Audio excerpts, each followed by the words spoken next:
Alright guys, magluluto tayo ng beef, and this beef is frozen boneless beef.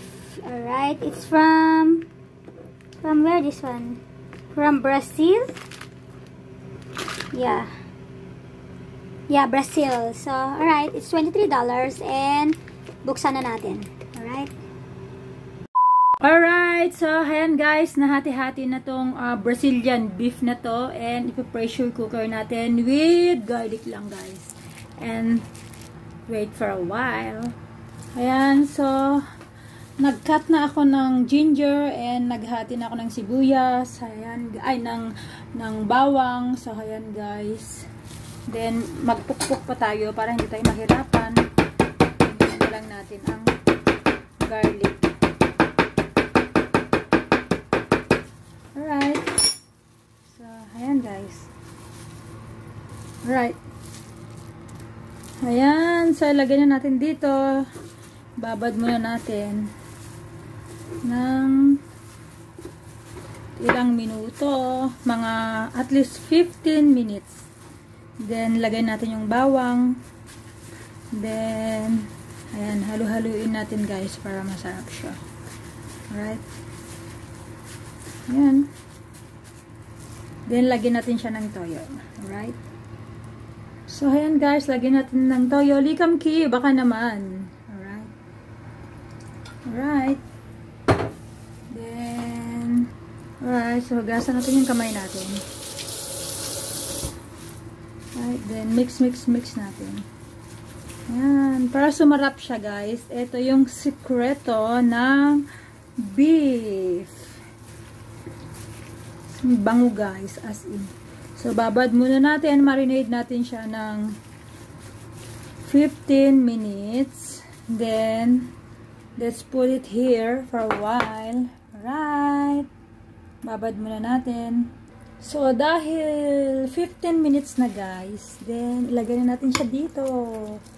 Ayan. Yan ang sekreto guys ng masarap na beef. Alright. Then, lagyan natin siya ng konting water. Alright. Then, konting dark soy sauce. Ayan. So, likam ki. Baka naman. Alright, likam ki. Baka naman. Alright. Then, okay. So, mix na natin. Alright. Then, lagyan natin siya ng water. Ayan. Tama lang. Kasi i-ano natin siya guys. Anong gagawin dito? Ating palambutin sa pressure cooker. Right. Of course, ilagay na natin sa pressure cooker. And ilagay natin sa kalan. O, diba? Alright. Then, let's see. Ayusin natin, palambutin natin ng konti. Then, lagyan natin siya ng sibuyas later, guys. Alright. Leave muna natin. Cover na natin. See? Lagay natin siya sa meat. Ayan. Then, slowly hit. Tamang-tama lang. Alright. So, ayan guys, yung beef. Hindi ko siya tapos at kumukulo pa siya. Then, let's see later, okay? Alright, so check na natin. So, tapos na siyang kumulo. And let's see guys.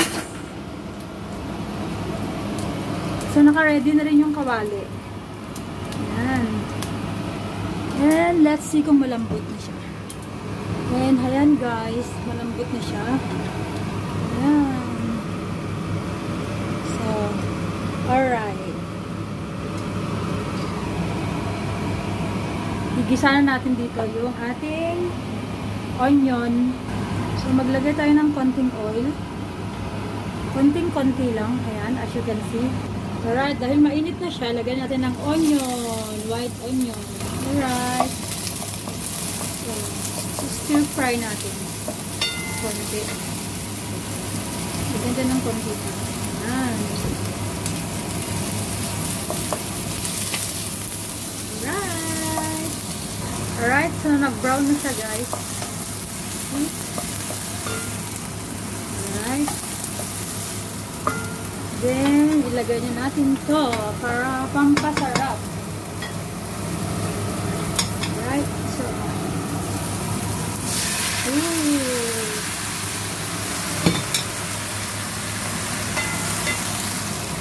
of course, ilagay natin ang ginger.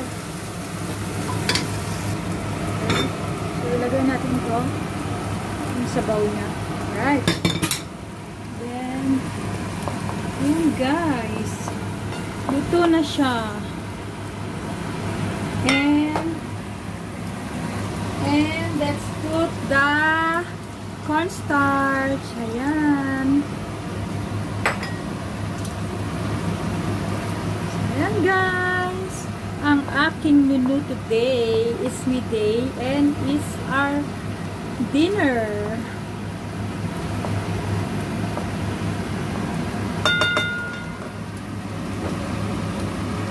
Alright guys, thanks for watching. So try nyo rin guys magluto ng ganito and it's delicious at masarap. Para hindi kayo mahirapan na palambutin to, i-pressure cooker nyo na lang. Then like this.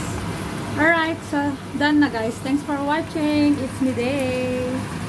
Alright.